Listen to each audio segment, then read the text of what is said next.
Avui un vídeo del paraulògic. Normes. Cal formar paraules amb aquestes lletres. Les lletres es poden repetir. La lletra del mig és obligatòria. Les paraules han de tenir un mínim de 3 lletres. Dels verbs només s'admeten els infinitius, no les formes conjugades. Dels noms i adjectius s'admeten les formes masculina i femenina, no els plurals. No s'admeten noms propis, només paraules que figurin al Diccionari de la Llengua Catalana de l'Institut d'Estudis Catalans. El missatge incorrecte no vol dir que la paraula sigui incorrecta. Hi ha moltes paraules correctes que no tenen entrada pròpia al dieg. Vol dir simplement que la paraula no s'ajusta a les regles del joc. Això és tot. Puntuació. Les paraules de 3 lletres donen un punt. Les de 4 lletres, 2 punts. A partir de 5 lletres, tants punts com lletres tingui la paraula.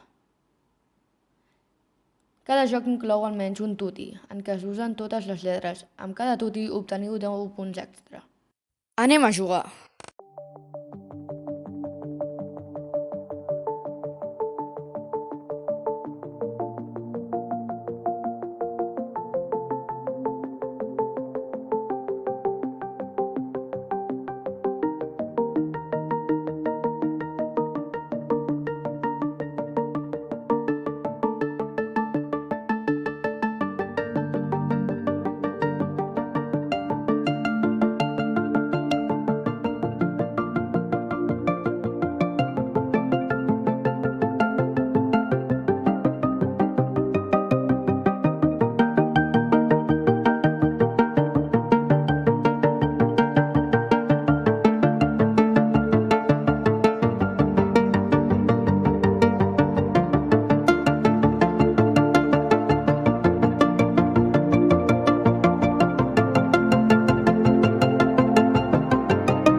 Fins aquí el vídeo. Espero que us hagi agradat. Deixeu un bon like i subscriviu-vos. Adeu!